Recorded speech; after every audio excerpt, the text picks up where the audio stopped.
प्रेमकर्ता वरदो भव।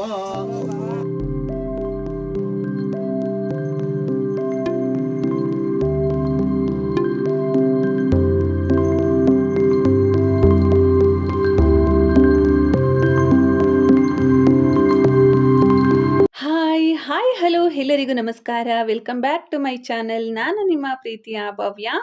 ಎಲ್ಲರೂ ಹೇಗಿದ್ದೀರಾ? ಎಲ್ಲರೂ ಚೆನ್ನಾಗಿದ್ದೀರಾ ಅಂತ ಅನ್ಕೊಳ್ತಾ ಇದ್ದೀನಿ. ನಾನು ಕೂಡ ತುಂಬಾನೇ ಚೆನ್ನಾಗಿದ್ದೀನಿ. ಇವತ್ತಿನ ಒಂದು ವಿಡಿಯೋನ ನಾನು ಸಂಜೆ ಒಂದು 7 ಗಂಟೆಯಿಂದ ಶುರು ಮಾಡ್ತಾ ಇದ್ದೀನಿ.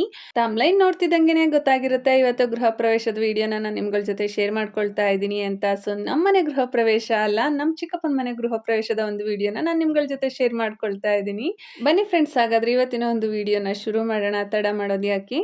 ಸೊ ಫ್ರೆಂಡ್ಸ್, ಇನ್ನು ನನ್ನ ಈ ಒಂದು ಚಾನಲ್ಗೆ ನೀವೇನಾದರೂ ಸಬ್ಸ್ಕ್ರೈಬ್ ಮಾಡ್ಕೊಂಡಿಲ್ಲ ಅಂತ ಅಂದರೆ ದಯವಿಟ್ಟು ಸಬ್ಸ್ಕ್ರೈಬ್ ಮಾಡ್ಕೊಂಡು ನೋಡಿ. ಹಾಗೆಯೇ ಈ ಒಂದು ವಿಡಿಯೋ ನಿಮ್ಗೆ ಏನಾದರೂ ಇಷ್ಟ ಆಯಿತು ಅಂತ ಅಂದರೆ ಒಂದು ಲೈಕ್ ಮಾಡಿ, ಕಮೆಂಟ್ ಮಾಡಿ, ಶೇರ್ ಮಾಡಿ. ವಿಡಿಯೋನ ಎಲ್ಲೂ ಕೂಡ ಸ್ಕಿಪ್ ಮಾಡದೆ ಪೂರ್ತಿಯಾಗಿ ನೋಡಿ ಫ್ರೆಂಡ್ಸ್.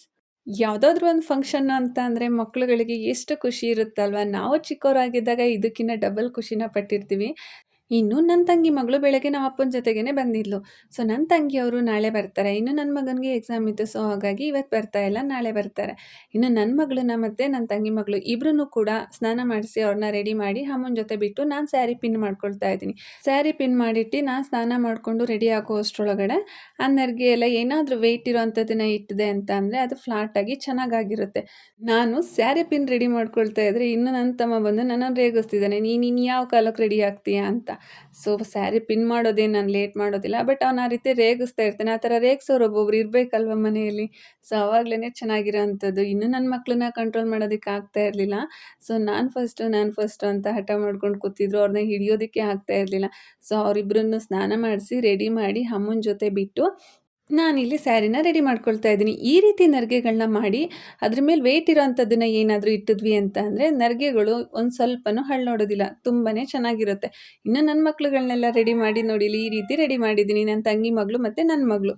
ಸೊ ಅವರು ನನ್ನ ಜೊತೆಗೆ ಬರ್ತೀನಿ ಅಂತ ಇದ್ರು. ಸೊ ಅವ್ರನ್ನ ನೈಸ್ ಮಾಡಿ ಅಷ್ಟರೊಳಗಡೆ ನಮ್ಮ ಅತ್ತೆ ಬಂದರು. ನಮ್ಮ ಅತ್ತೆ ಜೊತೆ ಸ್ವಲ್ಪ ಹೊತ್ತು ಕೂತ್ಕೊಂಡು ಮಾತಾಡಿ ಅವ್ರಿಗೆ ಕಾಫಿನ ಮಾಡಿಕೊಟ್ಟು ಆಮೇಲೆ ನಮ್ಮಮ್ಮ ಮತ್ತು ನಮ್ಮ ಅತ್ತೆ ಇಬ್ಬರು ಮಕ್ಕಳನ್ನು ಕರ್ಕೊಂಡು ಗೃಹ ಪ್ರವೇಶದ ಮನೆ ಹತ್ರ ಹೋದರು. ಇನ್ನು ಇವ್ರನ್ನೆಲ್ಲ ಕಳಿಸ್ಬಿಟ್ಟು ನಾನು ಸ್ನಾನ ಮಾಡಿಕೊಂಡು ರೆಡಿ ಆಗ್ತಾ ಇದ್ದೀನಿ. ಇವಾಗ ತುಂಬ ತಿಂಗಳುಗಳೇ ಆಗೋಗಿತ್ತು ನಾನು ಸ್ಯಾರಿ ಹಾಕ್ಕೊಂಡು. ಗೊಂಬೆ ಹುಟ್ಟಿದ್ಮೇಲೆ ಏನೋ ಒಂದು 2 ಸಲ 3 ಸಲ ಅಷ್ಟೇ ನಾನು ಸೀರೆನ ಹಾಕ್ಕೊಂಡಿದ್ದು. ಸೊ ಇವತ್ತು ಈ ಸೀರೆನ ಹಾಕ್ಕೊಂಡಿದ್ದೀನಿ. ಈ ಸೀರೆನ ನಮ್ಮಮ್ಮನ ಮನೆ ಗೃಹ ಪ್ರವೇಶದಲ್ಲಿ ನಾನು ತೊಗೊಂಡಿದ್ದು.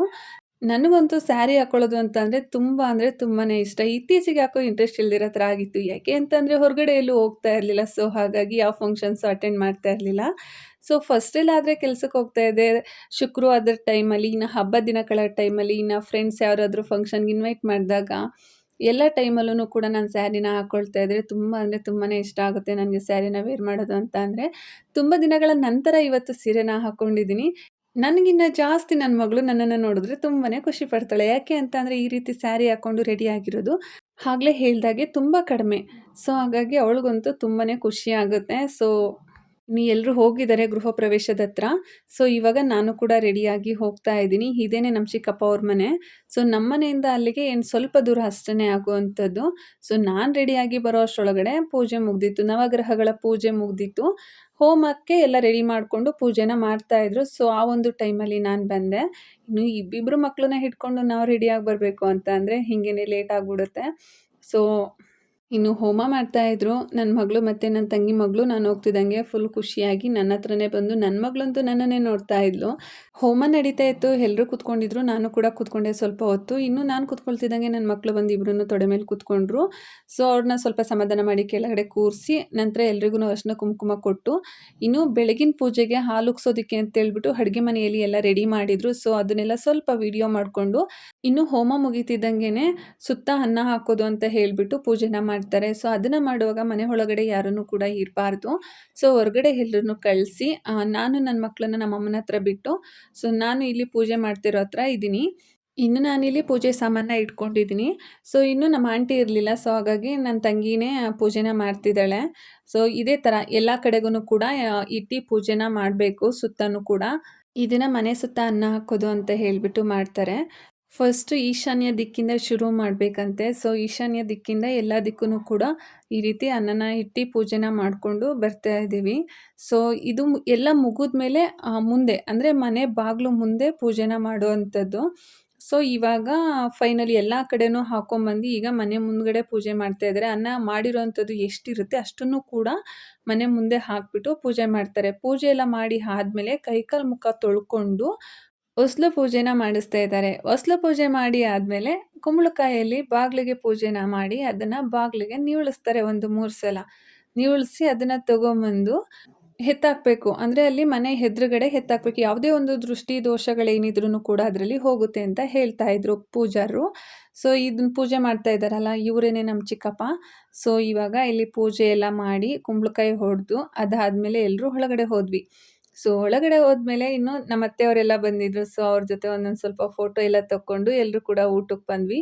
ಇನ್ನು ರಾತ್ರಿ ಊಟಕ್ಕೆ ಅಂತ ಹೇಳಿ ಚಿತ್ರಾನ್ನ ಮತ್ತು ಚಟ್ನಿನ ಮಾಡಿದ್ರು. ಜೊತೆಗೆ ರೈಸು, ಸಾಂಬಾರು ತುಂಬ ಚೆನ್ನಾಗಿತ್ತು ಬಿಸಿ ಬಿಸಿಯಾಗಿ ತಿನ್ನೋದಕ್ಕೆ. ಸೊ, ಇನ್ನು ನನ್ನ ಮಕ್ಕಳು ಊಟ ಮಾಡಿರಲಿಲ್ಲ. ಸೊ, ನನ್ನ ತಂಗಿ ಮಗಳು ಮಾತ್ರ ನನ್ನ ಜೊತೆ ಬರ್ತೀನಿ ಅಂತ ಉಳ್ಕೊಂಡಿದ್ಲು. ನನ್ನ ಮಗಳು ನಮ್ಮ ಅಮ್ಮನ ಜೊತೆನೇ ಮನೆಗೆ ಹೋಗಿದ್ಲು. ಇನ್ನು ಊಟ ಎಲ್ಲ ಮುಗಿಸ್ಕೊಂಡು ನಮ್ಮ ಅತ್ತೆ ಅಂದರೆ ನಮ್ಮ ಅಪ್ಪನ ಅಕ್ಕ.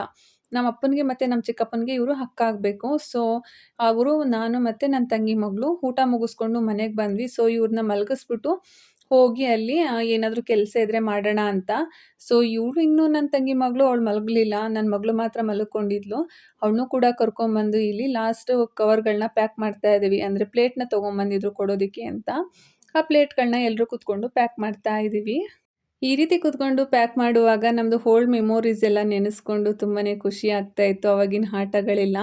ಸೊ, ಏನಿಲ್ಲ ಅಂತಂದ್ರೂ ಟೈಮ್ ಆಲ್ರೆಡಿ 12:45 ಆಗೋಗಿತ್ತು. ನಾವಿಲ್ಲಿ ಪ್ಯಾಕಿಂಗ್ ಎಲ್ಲ ಮುಗಿಸ್ಕೊಂಡು ಮನೆಗೆ ಹೋಗೋಷ್ಟರೊಳಗಡೆ 1 ಗಂಟೆ ಹಾಗೆ ಹೋಯಿತು. ಅಲ್ಲಿ ತನಕ ನನ್ನ ತಂಗಿ ಮಗಳು ಮಲಗಲೇ ಇಲ್ಲ. ಸೊ, ಫ್ರೆಂಡ್ಸ್, ಇದಿಷ್ಟು ರಾತ್ರಿಯ ಗೃಹ ಪ್ರವೇಶದ ಒಂದು ವಿಡಿಯೋ ಆಗಿತ್ತು. ನಾಳೆ ಒಂದು ವಿಡಿಯೋನು ಕೂಡ ನಾನು ನಿಮ್ಗಳ ಜೊತೆ ಶೇರ್ ಮಾಡ್ಕೊಳ್ತೀನಿ. ಸೊ, ಫ್ರೆಂಡ್ಸ್, ಇದಿಷ್ಟು ಇವತ್ತಿನ ಒಂದು ವಿಡಿಯೋ ಆಗಿತ್ತು. ನನ್ನ ಈ ಒಂದು ಚಾನಲ್ಗೆ ನೀವೇನಾದರೂ ಹೊಸಬ್ರಾಗಿದ್ದರೆ ದಯವಿಟ್ಟು ಸಬ್ಸ್ಕ್ರೈಬ್ ಮಾಡ್ಕೊಂಡು ನೋಡಿ. ಹಾಗೆಯೇ ಇಷ್ಟ ಆದರೆ ಒಂದು ಲೈಕ್ ಮಾಡಿ, ಕಮೆಂಟ್ ಮಾಡಿ, ಶೇರ್ ಮಾಡಿ. ಧನ್ಯವಾದಗಳು.